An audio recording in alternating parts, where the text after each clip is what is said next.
This article meets the flammability requirements of California Bureau of Household Goods and Services Technical Bulletin 117-2013. Care should be exercised near open flame or with burning cigarette. The upholstery materials in this product contain added flame retardants and chemicals.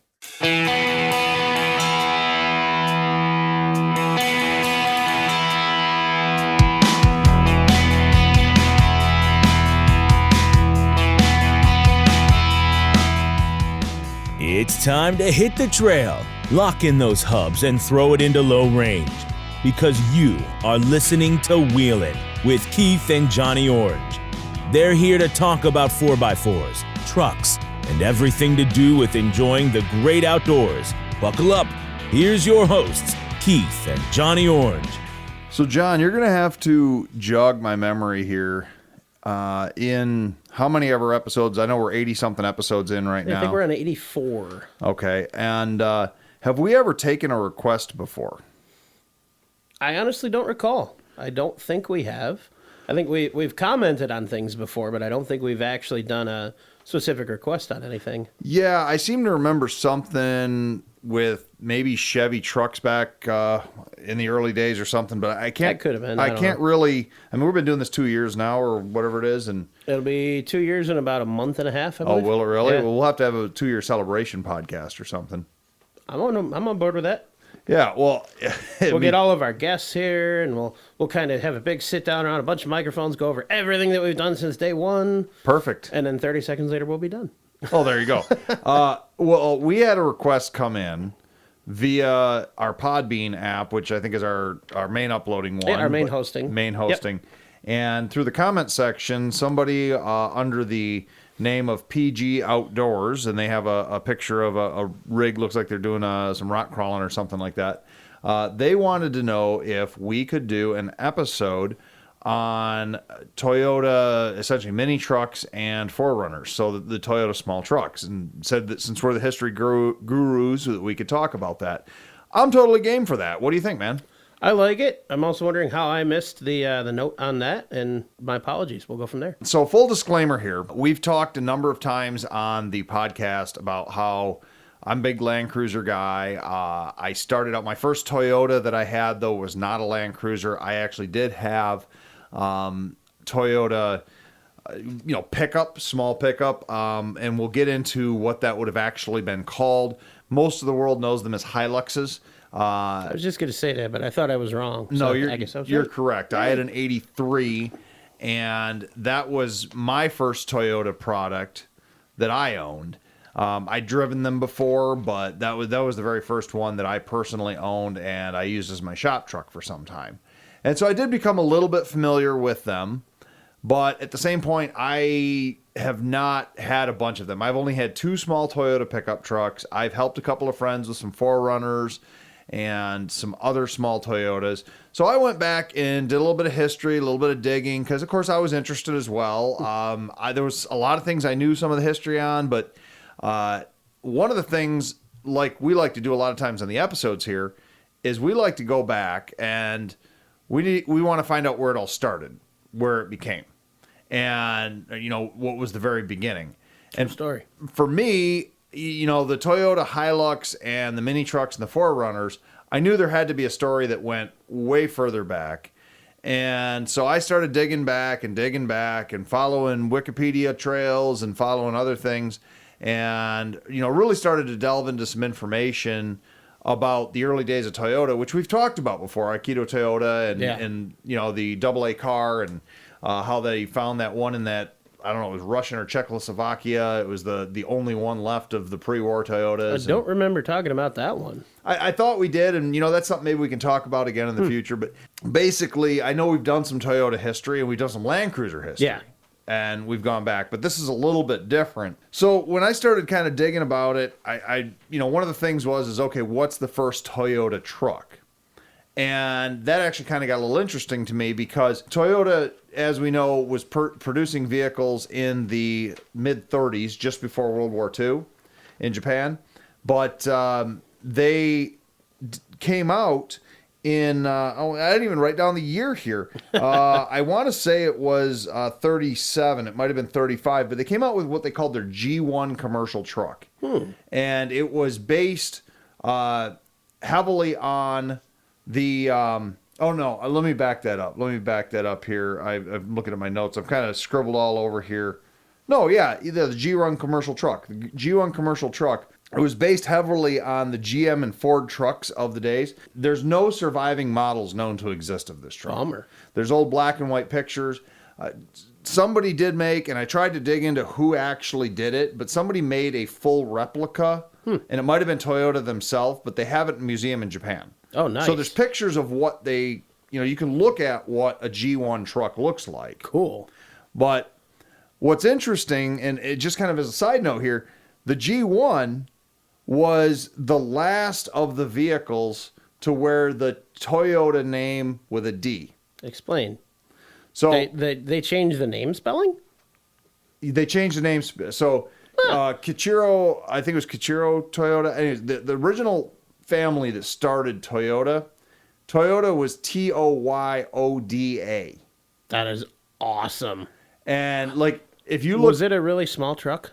what's that? Was it a really small truck? No, the G1 was actually a commercial vehicle. I was going to say, could that be two Yoda? Like a Christmas present for the Star Wars guy? nice. Oh, wait, that was in the 30s. Yeah. Well, it was a galaxy far, far away a long time ago. Awesome. But so Japan 80 years ago counts. But anyway, so the G1, it was their commercial truck. They didn't build a lot of them. But I did get reading about it when they decided to take the G1 to the Tokyo Motor Show. And this is, like I said, it's the last one to wear the Toyoda name. So it was a Toyota G1. And they wanted to take it to the Tokyo Motor Show. And they only had a couple prototype models they had built. And they drove them to the Tokyo Motor Show. But of course, this was their own vehicle that they built everything. So they loaded them full of spare parts, knowing that if they broke anything, they were going to have to replace it. Because they can't go to, obviously, whatever Japan's version of AutoZone in 1937 was. That's awesome. And so they drove. And they actually had almost no breakdowns or anything like that. Nice. But they took a bunch of them with them. That's impressive. Pretty successful. Yeah. The engines in them were based pretty heavily on Chevy straight sixes. There was a lot of, and we've talked before, there was a lot of like kind of metric ripoff going on there, but some of it was under various licenses, and that's a whole trail you can get down talking about how they did that and the legalities of what happened. So the G1 was pretty quickly replaced by the GA. And the GA was their next truck that was also a commercial truck. And that was the first Toyota vehicle, even before the cars, to wear the TA. Toyota. So the first Toyota, that might be a good trivia question for Wheels in the Woods next year. I like it. Would be, what was the first Toyota with a T? And that was the GA series trucks, which was based on the basically the car chassis kind of thing a little bit. Yeah. They beefed it all up. Nice. And then, what's considered to be their first serious truck that they mass produced was right after World War II. They went, and I know I'm kind of breezing over this because this all kind of gets us up to really our topic matter here, but it's important. They get to the Toyota SB series, and there had been a bunch of other series through the Gs and a bunch of other things, and that's the thing about Japanese vehicles. You've seen it before, where it's like, GA, GS, GT, GT1, GT, All the letters and the numbers, it just gets weird and confusing. It does. So we're not going to go through all of them. So, you don't need to call us out, folks. You don't need to say, oh, well, you didn't talk about the GS-2 or whatever. There was a bunch of series. We talked about the GS1 and the GS3. We forgot the GS2. We're sorry. So we're talking about kind of the important, we're hitting on the important points of the history that got us up to our topic material here. But the first serious truck that they built was the Toyota SB. From 47 to 1952, and that was right after World War II. And what they did is they had at that point what was called the SA car, and the SA car, they took all the running gear out of the SA car, but then they built a heavy-duty frame, and put solid axles, 2-wheel drive only, not 4-wheel drive yet. They weren't in the 4-wheel drive industry yet. But they took all of their existing parts, repurposed them, put them into a truck chassis, and they did sell SB truck bodies, but they also would sell a complete chassis to upfitters that could put their own bodies on them. And so one of the things that there's not a lot of information about out there, but apparently they built a handful on the SB chassis of a 4-door open top SUV type truck that they used for the police. And it said they weren't very popular, so they only built them for maybe a few of them, and then they never continued on. But as kind of an interesting side note, besides like your open top Phaeton cars of like the 20s and 30s, it's kind of one of your first versions of the 4-door Wrangler, if you think about it, because it's kind of a off-roady truck type of thing, but it was a 4-door instead of a 2-door, and it was an open top, but it wasn't very popular, so it was discontinued. But the SB truck platform was popular with upfitters. Delivery companies would put their own bodies on them. They would do whatever they needed to do. Nice. And that was really, the SB was what got Toyota into being a serious competitor in the truck market for the Pacific Rim of, the world. Nice. They weren't importing to North America, South America yet. They did send things down to Australia at the time. But, and a little bit of Eastern Asia, but for the most part, they hadn't come over to the States yet. Yeah. But, so like I said, that was up till about 52. And then there was really a whole series of little trucks after that. And that was kind of what they started to get into in the 50s. They started getting into the smaller trucks until they got to 1964, and they built what they called the Toyota Stout. You ever heard of one of those? I have not, but it sounds delicious. Oh yeah, absolutely. It's frothy, and it's it's got a little bit of a bourbony flavor Japanese to import, I imagine. Oh yeah, Japanese stout. Nice Japanese stout. You got your computer up over there? I do, but I don't have internet enabled at the moment. Oh, okay. I know, just a quick side note, actually, while we're slightly changing the subject, we did notice a couple errors in the last 2 episodes, just where it kind of cut some words off. I think I fixed that, so apologies for that from last time, and hopefully that won't happen again here. Yeah. So, like I said, there's going to be some little things here and there that might still pop up for a bit till I get this all 100%, but we're working good for now. So, well, I appreciate everything you've been doing. Oh, Once thank you. again, this is you're getting into that point where you're doing a lot of former end of the producer's work. Well, you're doing all of it, and I really do appreciate it, John. that's all good. Thank you, sir. Well, back to the Stout. The Stout was a little kind of boxy pickup, and if you look at the pictures of them, they were a little bit, in 64, they were a little bit ahead of their time. This was a mini truck. It was an S10 or Ford Ranger size truck. Had What was the model again? Stout, I can look it up on this. STOUT. And they were still 2-wheel drive only. They were a rear-wheel drive truck, but they were a really heavy-duty little truck. And it became kind of an immediate success for export markets. Oh, that thing is cool. Cool looking, aren't they? I like that. Yeah, they got a really neat look to them. They Yeah. really do. And they were essentially, I've talked to people about Stouts before, even though they were a 4-cylinder 4-speed, they were only manual transmission. There was no automatics available. I like it better. Even though they were this small truck that was, smaller than any of the domestic manufacturers at the time, a lot of people said that they could easily haul, at least a ton of weight in the back of them. Well, yeah, I just found a nice lifted one with what looks like some 35s or something. Oh, somebody did a 4x4 conversion? Yeah, I yeah, think. there's a few of them out there that have been done. They're really cool little trucks. Yeah. And they started importing those to North America, and people, they were really kind of one of the first mini trucks is what they were. Ooh. What's that? There's apparently a Facebook page for this. I would believe it, yeah. Let me actually find that, because it's showing a bunch of them with 4-wheel drive conversions, like lifted. This thing is cool. Yeah, there's actually a company, and I don't know that I've got that down here, and I'm just going back into my old noggin of conversions and things like that, but there was a company that would take the Stout and they would put a Jeep Dana 30 under the front of it. Okay. Is what they would do. That sounds about what I looked at or saw in the one picture there. Yeah, they had I think it was a Dana 20 transfer case that they would use, and it was a divorced version, and then they would have a, like I said, a Jeep Dana 30 front axle in them. Yeah. And when we first started the museum, Museum of Off-Road Adventure, I had gotten contacted by a gentleman out in Arizona that had what he believed to be, from whatever company that was converting those, he had what he believed to be the second one ever produced. Nice. And he wanted to find a museum for it, but unfortunately he wanted money for it. Okay.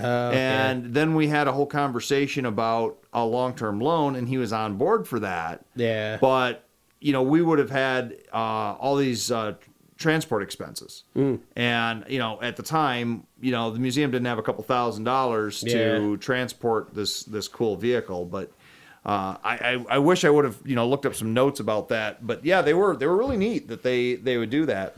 That thing is awesome. That would make for a sweet diesel conversion and just like build it up. Actually, that with that OM617 would probably be pretty sweet. A little bit smaller, nice size package. Oh, absolutely. I'm not saying that out loud again. Oh, Jesus. Well, but anyways, at some point they renamed the Stout the Hi-Lux, and I think that was about 68, 69, something like that.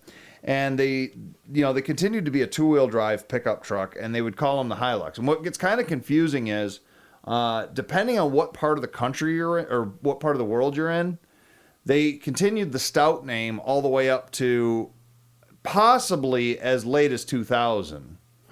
But then they also continued the Hi-Lux name up to today in other parts of the world. I've seen that. I know there's one particular part in the world the Hi-Lux is very, very used. Middle East? Yeah. Oh, yeah. And so... Not that we condone that, but... Well, I mean, hey, it just shows that they're durable little vehicles. Absolutely. But the... with the... like I said, so that's kind of confusing. And I actually tried to decipher that, and you'd almost have to do a whole episode on, why they were called different things, different places, where around the world. And so for the most part, I kind of like talking about the North American market because that's where we are at. That's where most of our listeners are. And but just know that the name Stout, Hi-Lux, and even Toyota pickup can be used for the most part interchangeably all the way until you get to the Tacoma. Nice. That's cool. And so it's, and I've had people online before that I've read, not that they've gone after me or anything like that, but I've seen where people have gotten all, fussy about it. You'll be on a Toyota forum or a Toyota Facebook page, and you've got a guy in Australia calling his truck a Hi-Lux, and somebody else is like, that's not a Hi-Lux, that's a Tacoma. Or somebody that's got a, and maybe a little bit older of one is like, maybe like my old 83. They're calling it a Stout, where in the U.S. they had pretty much dropped the Stout name. Yeah. Hi-Lux wasn't used very widely, and it was for the most part just called in the United States a Toyota pickup truck. Nice. Because that was the only pickup truck they sold here. Now, I did, as a little side note, which is something that's kind of interesting, is, so the first generation style, the 67, the little square body one we were talking about, they ran that up to 72. Now, really, this is of no great value that I would think, but I happen to notice something when, I know you're kind of a specifications guy. Yes. Okay. I like details and numbers. So, the first one that was released back in the 60s, they were all short bed trucks. They were like 6-foot bed trucks. But after a couple of years production, and there was kind of some discrepancies as to exactly what the year was, they started offering a long bed. And you could get the Stout short bed in the United States from 67 on. Limited production. There wasn't a lot of them. But there are still Stouts in the U.S. I don't like short beds, but yeah, good. Well, here's the deal. They offered the long bed for the very last year only in the U.S. market. So if you're going around and you see a long bed Stout in the United States, then what the first generation, the square body one with the square front end and everything, that's going to be a 1972. Unless somebody imported one from another country. And so if you ever see a long bed Stout square body going down the road, like I said, 72, and that is a pretty rare truck in the United States. I don't know if it gives it any value, but all you people out there, especially West Coast listeners, I know the Stouts are more common on the West Coast, up in Oregon, Washington. You're in a junkyard somewhere and you see a long wheelbase, long bed Stout, square body sitting there. You got something that's pretty rare. And so if you want to have something unique when you're pulling up your local truck show or your car show or whatever, might be something to look to get into. Yeah. So I one of those oddball 1 year only things. I love 1 year only. Oh, things. yeah. Yeah. I mean, I love them until I got to work on them and find parts for them. Then I hate them. Yeah, well, I mean, can you imagine? I don't even know if you can get bedsides for these things, but if you're restoring a rusty one, I would imagine not. You might have to get a couple short bedsides and weld them together to fix it or whatever. Hey, but you got to do what you got to do. Exactly. So then they went into the Hi-Lux. In 73 was when they started officially calling it the Hi-Lux in most parts of the world, even though they'd already used the name. And then they continued up, and they eventually, won pickup and 4x4 of the year, or pickup truck of the year from Pickup Van and 4-Wheel Drive in the 70s. And then in 1975, they gave one of your favorite options out there, the 5-speed manual transmission. Ooh, yay. So 75, which that was actually, once again, Toyota being on the forefront of technology, because almost all domestics did not have a 5-speed of any sort at that point, and even a lot of the imports didn't. So they were one of the first to give you that 5th gear overdrive, Nice. which in the middle of the fuel crisis of the 70s was a pretty big deal. Big deal, Yeah. exactly. You've got that. So Toyota, and as we've talked before in the episodes, the AX15 is a Toyota kind of design along with Asian. And Toyota has embraced having those extra gears since the beginning. And so that's, something that they started to do. In fact, those transmissions probably, if we ever did an episode where we went through the history of all of them, I would bet the AX15 has some lineage back to those early Toyota 5-speeds. I wouldn't doubt it for a second. Yeah, exactly. I'm curious if there's any parts that transfer. Hey, who knows? Maybe they got like a low range first gear My or mind something. works a weird way. So it's not made by AX15, but the transmission, was it the R151F, I think it was? Well, it's just the Toyota version of the But AX15. it's the one from that truck does have a lower first gear. Yep, or 41. lower range first gear than the AX15. That and the counter shaft is a direct bolt-in on the AX15. Very And versatile. I tried like hell to find one when I had to rebuild that transmission. Not easy to find. Really? Yeah, I I mean, would you have thought can they'd be easy to find. you can get them new in some places, but you're looking at a couple $100. Oh, okay. And I mean, it's expensive, and for me, it wasn't worth the expense. Yeah. For what I do with this thing, not yet, anyways. In the future, maybe, but I'll go back to trying to actually track the trans down and just pull it myself from one. But I'm cheap, so Yeah. So now, you're getting into through the 70s. In 1979, they start doing the SR5 option. 4-wheel drive is introduced in 1979 from the factory. now we're getting into the meat and potatoes. Now we're getting into the meat and potatoes. So 79 is considered to be, if you're a Toyota off-road guy, that's considered to be the first year. You got that solid axle, small truck. Like I said, you could get a 5-speed. 4 speeds were standard. They did not even have an automatic yet at this point. They were all Thank God. They were all manual transmission trucks. That was in 79, you said? 79. 79, okay. Yeah, and basically what you were looking at is a downsized version of the Land Cruiser. They had taken all the parts that they created, their solid axles, their transmissions, their engine. Almost everything was a slightly miniaturized version of what you could find in the Land Cruiser. And so it was proven parts. They didn't decide to go out and completely reinvent the wheel here. It was like, all right, let's do this. So they took their Land Cruiser 9.5-inch ring gear axle and they made an 8-inch version of it. Makes sense. The shafts were still the same size for the most part. Nice. Very strong. But they didn't need to have those big, heavy carriers that were like a 2-ton truck. Didn't need this in this little tiny truck. Makes sense. And so that was, they just basically went into production. and with this little truck, and it was an immediate success hit in the U.S. I mean, they sold, tens of thousands, if not hundreds of thousands. I don't know what the U.S. total import was on them. It was a lot. And they then, in 1981, came out with the legendary 22R engine, which was Toyota's 4-cylinder. It was an updated version of their old 20R, and it basically made its power to weight ratio was fantastic, very, very durable, very reliable. Just couldn't kill these little things. Nice. And that was just a great little engine. And then in 82, you could now get the 5-speed in the 4-wheel drives. Excellent. Because prior to that, 5-speed was a 2-wheel drive only option. So if you had a 4x4, you only had the 4-speed. This looks pretty got some pretty decent fuel mileage, I would think, then. My old 83 shop truck that I had, I would say probably 26, 27 miles a gallon. I had the 4-speed. Nice.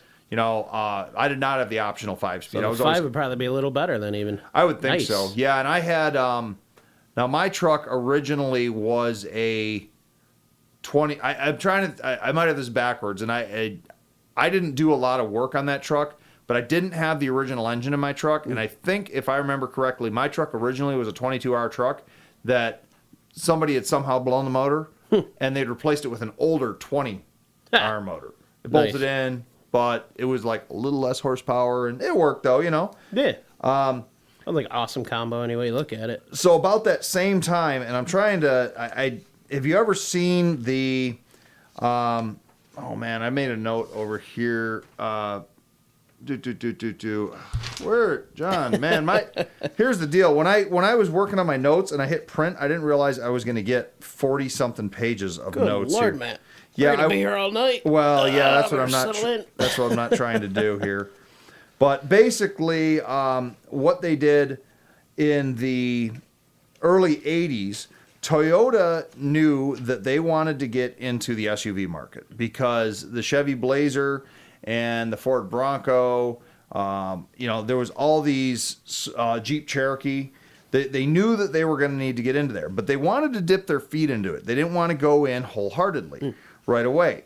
So, very strangely, they ended up taking... I'm trying to think... I know I can tell you the whole history of it, but for some reason I'm drawing a blank on the name, and I'm trying to go back in my notes, but, I very well may just not have it right here. Anyway, I hate when that happens. Yeah. Well, what they did was they decided to enter the SUV market. So they partnered with another company to convert their trucks to SUVs. Interesting.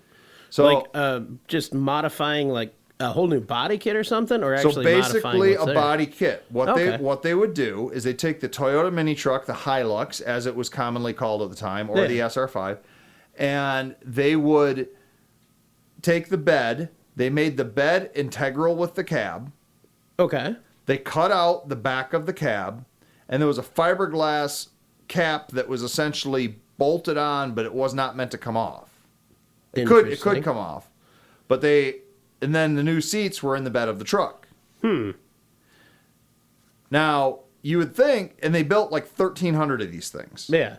I think they're called the Traxxas or something like that. But here was the deal. Isn't that a tire brand? Yeah, it is now. But it was something similar to that. Like I said, I apologize for not being... in fact, I wasn't even aware of those until I found one for sale on Marketplace one day, and I was like, what the heck am I looking at? And then found out that they were indeed a real thing. So what they had done was they took, like I said, they made their trucks into an SUV, but it was done by Winnebago. Winnebago, the RV manufacturer. And they would sell these through dealer lights.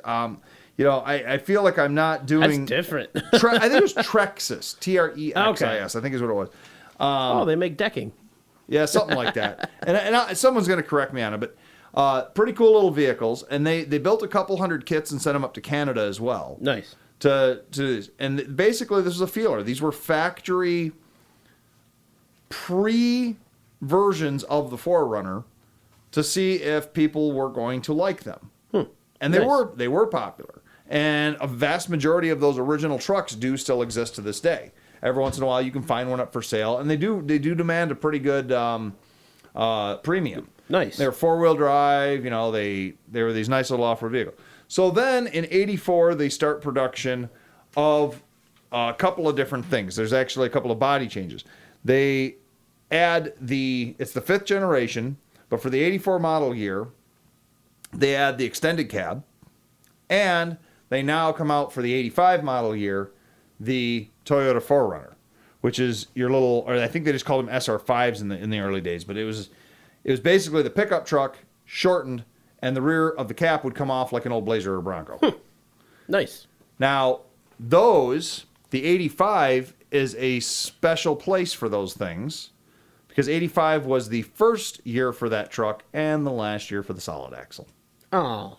Exactly. Well, you gotta break my heart like that. I know. So if you see a little Toyota SUV running around with a solid axle in the front, it's '85, and they demand a premium. Rust-free ones are getting way up there. That I believe for sure. You could also get your favorite thing for the first time, automatic transmission, even though they're rare. Yeah. I gotta get a bucket over here. Where's the box? Most of them still remain manuals. That's good. That's good. But they did go in '86 to the IFS. And that's why the '84 and '85 extended cab truck and then your SR5 SUV here they really demand a premium, because they were a year and then a 2-year and a 1-year only deal. And you could also get optional fuel injection in those years. So Nice. The holy grail in the Toyota circles for the pickup trucks, and that is an '85 fuel injected solid axle. That sounds pretty sweet. Yeah. I actually cut one up and crushed one years ago. Oh. I didn't realize how. Do you know how many letters we're gonna get for that? Well, here's the deal. And it's a little side story here. My buddy Brian, who lived up in the Upper Peninsula at the time, was looking for some Toyota solid axles to put under his Suzuki Samurai, which is a somewhat popular swap. And he was downstate visiting, and he's like, "Hey, he just kind of mentioned it." I said, "Man," I says, "it's funny you say that." I'm like, because, and this is years and years ago, before I even really appreciated Toyotas at all. And I said, I was just over at a local shop that I know, and there was this old Toyota sitting out back, and I'm pretty sure it's got solid axles underneath it. And he's like, "Well, let's go over and check it out." So we go over there, and sure enough, there's an '85 extended cab, solid axle, fuel injected truck sitting there. We go in. Like 4 of our listeners just had a heart attack knowing what you just said prior to the start of the story. Well, I know. So we go in, and we're talking to the guy, and I'm like, "Dude," I'm like, "Hey, what's with the truck out there?" And he goes, "It's got frame rust issues behind the cab, which is super common for those Toyota trucks of that era. It wasn't as bad as I've seen them like fold in half, but this one just had like some pretty deep pitting." Isn't it? It's so strange. There are just certain vehicles that have spots they just disintegrate in. Yeah. It's weird. I'll never understand that. So he's like, "It's got some frame rust issues. It's not through, but it's getting real heavy scale there. It probably needs to be cleaned up, painted up, or plated up, whatever." And he goes, "But there's something wrong with the motor." He goes, "We've never been able to get the motor to run on it." He goes, "I don't know if it's the computer or what." He goes, "We're not Toyota guys. It's just been sitting back there." So we go back, we take a look at it, and my memory bank tells me, and I might have pictures of this truck somewhere, my memory bank tells me that this was a very restorable truck. It was not that rusty. Frame, like I said, a little bit, but the body was really nice. The interior was so-so. I think the radiator was pulled out of it and the grill was missing, but beyond that, it was a complete truck sitting there. It probably had the transmission you wanted to pull your gear out of. It was very possible. It was a 5-speed manual truck. Yeah. We go back inside, and the guy's like, "Give me $150, you can take it." Damn. And Nice. Exactly. So we go back out, and I'm like, "Hey, you want to do 150?" And he's like, my buddy's like, "Yeah, let's do this." So we threw a tow strap on this thing, and right there we had one, and because it was only like 10 miles from my house, and I'm like, "Get in." Nice. We'll just tow you down there, and we'll cut the axles out of this thing. So we went back and went back to the house, and we cut the axles out. threw them in the bed of my other buddy's truck that was with him, who had driven down with him. And then at that point, we got this axle-less truck sitting in the backyard. And we're like, oh, what are we going to do? Well, I had that big green F-150, the 79. And we're like, hey, it was on 35s. We're like, let's do what I think you did with it? We played Monster Truck. Sweet. So, all right, that's forgiven. Yeah, and then... Now the Toyota people hate me, too, I for know. saying that. So after my 79 Ford is perched up on top of this thing, redneck style, and we've smashed it all completely to hell. And I know, and I cringe thinking back. I mean, this was like the Marty McFly truck from Back to the Future, almost. Nice. But, that was basically the truck that he wanted. I was waiting when we were going to get to a Back to the Future reference in this story. Yeah, it looked like the Marty McFly truck. It might have even had KC lights on it. Awesome. And it was black and everything. So he gets up on this thing, or we get up on this thing, and my fuel pump goes out. Oh. So then my Ford, we had to pull it off with a tow strap. Then my Ford sat for like a week before. Nice. So in my mind, what happened there, thinking back, in the karmic world of the automotive world, I think the Toyota gods were so upset at me for crushing a restorable. Now, I'm not saying clean, but a restorable, respectable 85 extended cab, rightly so, 4x4 fuel injected truck, and they were just like, you're an ass, and we're taking the fuel pump out on your Ford. Nice. And I think that's what probably happened. That's awesome. But we ended up, in the grand scope of things, now keep in mind, this was 20 years ago when these trucks were still pretty much giveaway trucks. Yeah. Even 5 or 6 years after that, the prices were starting to skyrocket on them. I believe so it. that'd be like thinking back about crushing a Land Cruiser 7 years ago, and you go, oh my God, because the Land Cruiser prices have gone through the roof. That's another one of those crazy things. It's like, at a time, like what we're working on right now that is just junk to us, in 10, 15, 5 years maybe, it might be worth, I don't know, 30 grand or something. Exactly. Exactly. I mean, my Jeep will be rusted to nothing by then, but whatever.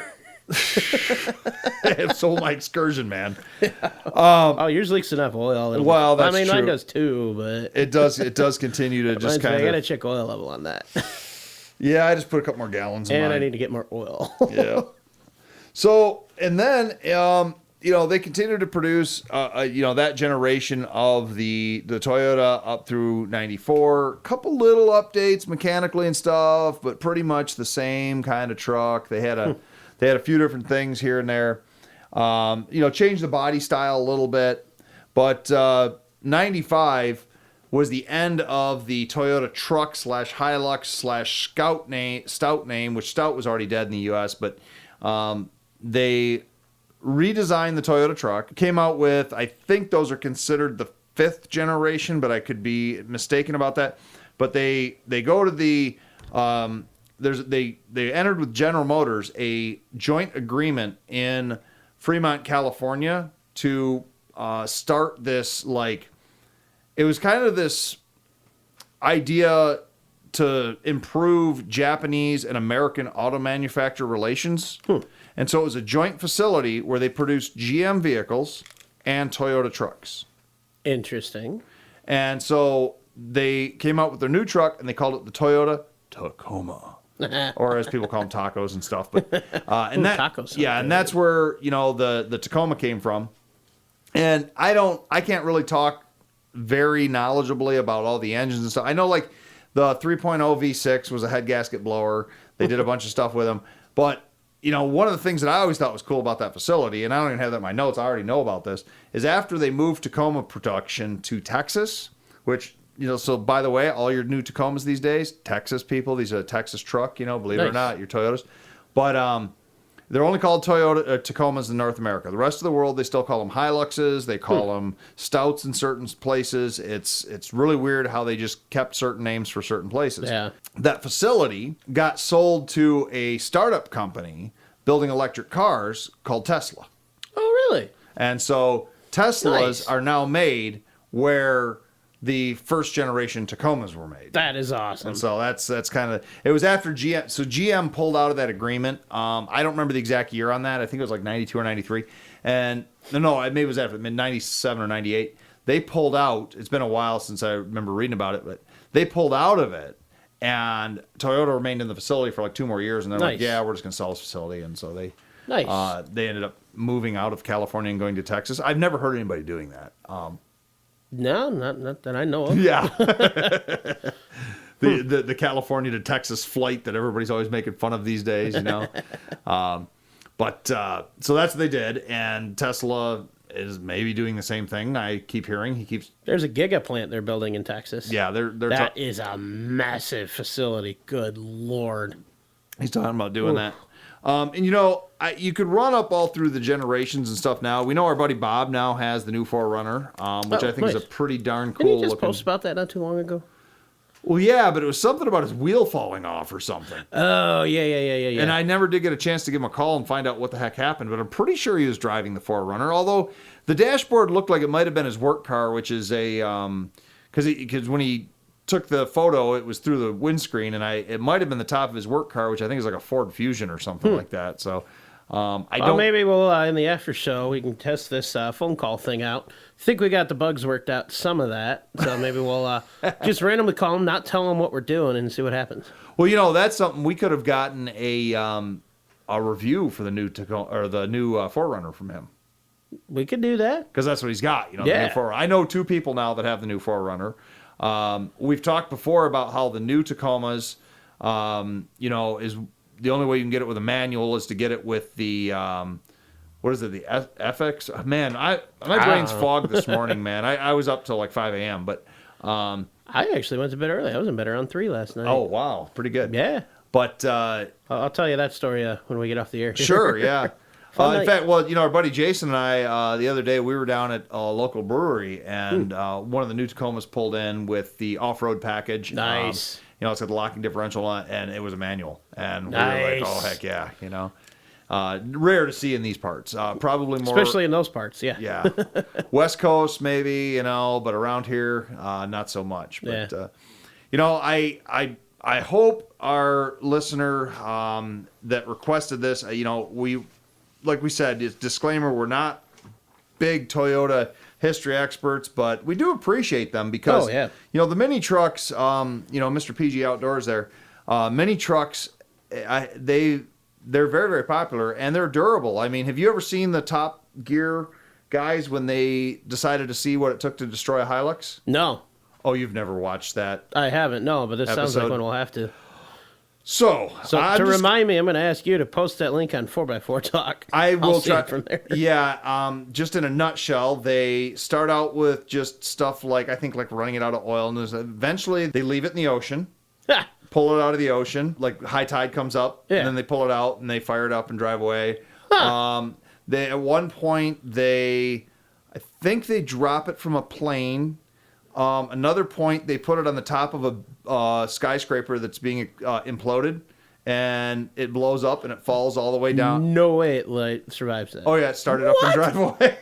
What? It's in a museum now. It's like the world's toughest truck, they call it. That is awesome. Oh yeah, and it's a Hi-Lux, and I want to say it's maybe an 84, 83 right in there. I don't remember the exact year of this one, but man, they just obliterate this thing in so many ways. That is awesome. They do all this stupid stuff with it to show how tough these trucks are. I love it. I love it. And it's we might have to torture test one of these. I'll find the link and I'll put it on. It's probably about a 15-minute video. It is amazing, man. It's amazing. This little Do you think it survived a rocket blast? I may or may not know a place we could test it. Well, they did blow it up. Yeah, I mean, I guess, that would count. You know, that would count. You know, it's just they're very tough little trucks. As we mentioned, ISIS uses them. They're a big fan. You know, any of you guys are listening. This is not a shout out to them. No, not a shout out. We're not a fan of what you're doing, people. but you're terrible people. But we appreciate your trucks, you know, and we're gonna come for them. We're gonna take them. We're gonna rescue them. Yeah, we're gonna rescue them. Yeah, that's what it is. When you take a beaten dog away from somebody, it's you're rescuing it. You know. Yeah. You know, don't be abusing our nice little Toyota pickup trucks. Or dogs for that matter. But I do think that something that we need to mention for the museum is that if anybody is aware, if any of them ever made it over to North America, pre-1960 Toyota trucks, which are rare as hen's teeth, and there's probably only a couple known to Hens don't exist. have teeth. Yeah. What? They have a tooth, but they have one at the end of their beak. They call it. Just say, I guess technically I could see that one. So, especially a G1, which there's no surviving examples known to exist. Might be one somewhere in the world, but Someone's got a barn find. They just want it gone. We will pick it up. the museum needs to show it. Because, yeah, that would be cool. You know, I guess I can give you in a brief, I think it's 37 model AA car. It was believed that no AA's existed, pre-war AA cars from Toyota, and that they were all gone. A few years back, one was found, I think it was in the Czechoslovakia or Ukraine, something like that. It was in a farmer's field, all original. Wow. Now, Toyota had already built a reproduction to put in their museum. Yeah. And then one, and the only one known to exist in the world, was found. And they do display it to this day as it was found. It's not been restored. That's awesome. The whole thing. That's like the mantra of the Mora. Yep, exactly. It's got like the little farmer repairs and stuff to it. And they're That like, is listen, awesome. they're like, if we restore this, all of any of the evidence of the original history is going to be gone. So you'll have to look it up sometime. The original AA. Yeah, it for looks sure. like a big Chevy car, kind of. It was kind of a rip off of that. But I mean, this farmer apparently used it all the way up until like the 80s or 90s and stopped running, and he just parked it. And So I love farmers, man. They use stuff until it can't be fixed anymore, and they'll fix it and fix it and fix it. I mean, again, you look at the Commando. That's kind of what was done with it. yep. You know, so many different repairs. I mean, was there 8 different shades of red paint on that thing for my grandpa? Oh, exactly. I mean, that's. But yeah, that's just what you did back then, and I love that mentality, and I appreciate that greatly. Exactly. You know, that they did that. That's awesome. Well, and that's why at the museum we're able to save things like that sometimes. We find them. You know, I'm still aware of one particular rare truck that's in a farmer's field in the middle of Michigan, but, you know, the negotiations sometimes stall, sometimes go, things like that. So it's just one of those things. But, you know, just like pre-war Volkswagens, pre-war Toyotas are just non-existent. So if for some reason out there in the listener world, somebody's like, man, you know, I didn't realize that they were that rare. And, you know, Grandpa on the farm has still got a 38 model SB truck or whatever sitting in there. You need to reach out to us or to any museum, because, you know, these are things that once the history's lost, It's gone for good. It's gone for good. You're left with pictures and documentation and no actual. And that's it. Yeah. And that's it. So, you know, that's Always a bummer. It really is. It really is. And of course, if somebody out there in the listener world has a Hi-Lux, a Stout, a Tacoma that they're looking to donate, maybe get a little tax write-off for this year. Yeah, I mean, if you want to send us one from the Middle East with one of those 50 cals on it, you know, that would be awesome. We're going to restore it, so unfortunately I'll have to remove and properly house the 50 cal to display the truck as it's meant to be. Sure. Or one maybe that's all full of bullet holes, you know, and I want the 50 cal. you want the 50 cal, huh? Yeah. Definitely, cool, versatile little trucks around the world. I would like to have another one someday. Maybe even a newer Tacoma, like we talked before. It's the only 4x4 pickup truck you can still get in North America with a manual transmission, besides the Gladiator, which. Dude, I wish I had my phone out. I was on a phone call and couldn't open it fast enough on my way here tonight. I saw the Gladiator Jeep with a cap. Yeah, they look pretty cool, don't they? Dude, that was awesome. I haven't seen one in person, but I've seen a couple pictures online. I was like ready to make a turn on the road, and this thing just, I mean, it came by quick. I'm like, there's no way I have time to get my camera out for this. Yeah. But that was awesome. That was very cool. They are.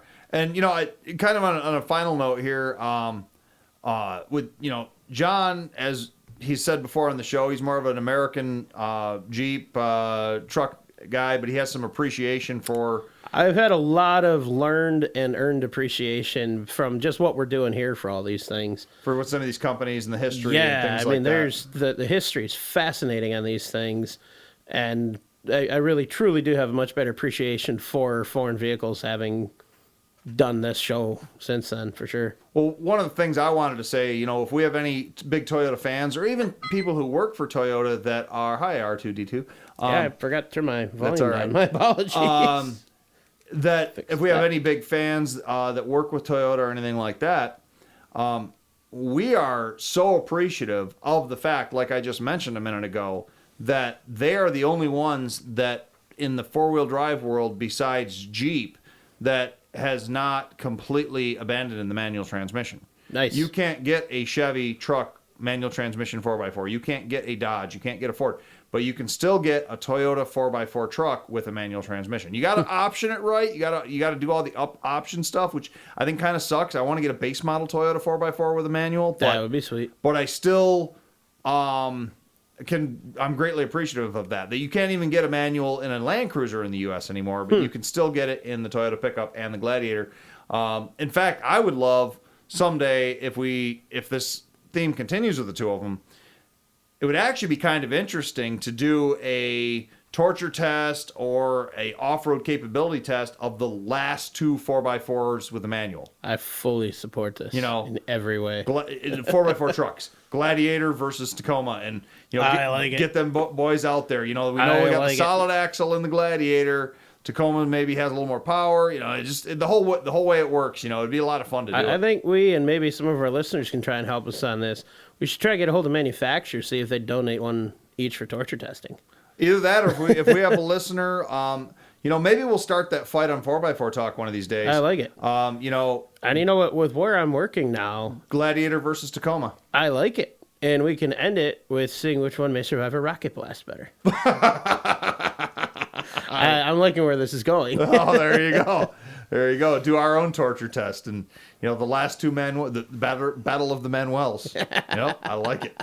Absolutely. I like it. Well, John, on that note, I do want to say thank you once again, to PG Outdoors for asking us through the Podbean app to do this episode. I'm really glad you saw the message. I apologize. I don't know how I missed that. I've got to go through and see what's up with my messaging because I should have seen that coming from Podbean. I don't know why I didn't. Oh, really? I didn't know that you get it. I just happened to be on there and I noticed it. Huh.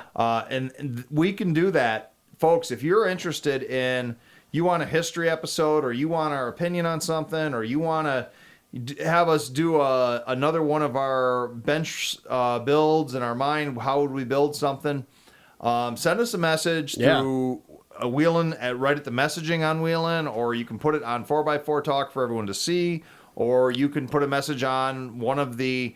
We're most likely only to see your comments on Podbean or Apple Podcasts. So if you're listening to us on Stitcher or something like that, we might not see your comment.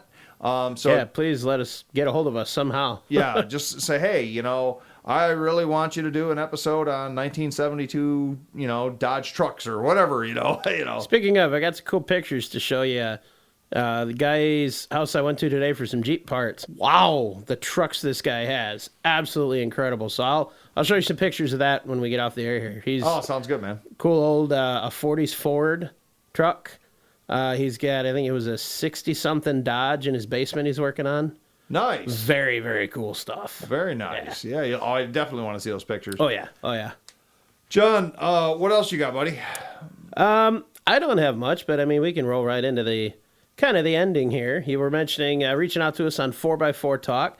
That's just facebook.com/groups/4x4 Talk, or just type 4x4 Talk into your search bar. That'll pull up. You can reach and interact with Keith, myself, or any of the other listeners. That's kind of our go-to messaging board. Post your pictures, ask your questions, and we'll get to you there. Make sure to check us out on patreon.com/wheelinradio. We do have a bunch of free episodes up right now. Everything from our first year is presently free to listen to, as well as one of our more recent episodes. So check that out. If you like it, hit subscribe on that and get access as low as $2 a month. I don't know if you want to mention something on the museum real quick again. Well, the out? Museum of Off-Road Adventure is located in Clay Township, Michigan. Wheelin' is originally was created through the museum. However, it is its own separate entity, so no affiliation there. But we are constantly plugging them because John and I are both personally affiliated with the museum. So they're not responsible for any of the mistakes in our podcast. Just so you know that's all us. Just so you know that, folks. But they have a Facebook, Twitter, and Instagram accounts all under Museum of Off-Road Adventure. most active on Facebook. Currently, the museum is open to the public. We do not have regular hours due to the COVID-19 shutdowns in the state of Michigan, but you can make an appointment to come to the museum and check out the collections, where we can usually accommodate you just about any time, and if we can't, we'll figure out something with you. But it is free to go through the museum. It's a really neat history thing to see. Currently, Andrew, the producer, who is still involved in the museum, is working on getting the website completely redesigned, a little more interactive stuff for the museum. And the museum's always looking for volunteers, and we're looking for donations.